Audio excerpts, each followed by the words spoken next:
I've only had it fried. It's just wonderful for frying. Ooh. It has to be picked every other day.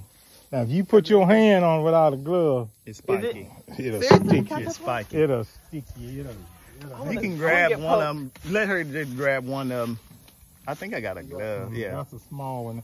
Now, they're good for boiling. It feels soft. You was kidding. You were kidding. I got you. Wait, it's soft. Y'all is kidding. Y'all play too much. We're recording. Every other day. They're picking okra. Look out. You don't. Yeah. They come into that's where we feed them in that pen thing right there. So you put the feed in there and they just, so he normally does it the same time every day almost. Okay. To kind of keep them, you train them to be like that.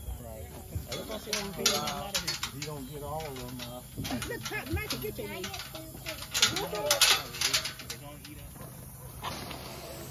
We got Corina and Al feeding calves. So these are, what year these are? They're 2-year-olds. 2-year-olds. They'll be ready for breeding about February last week.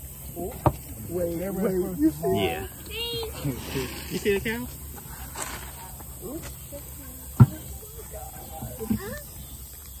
Look at that 3 little pears over in here.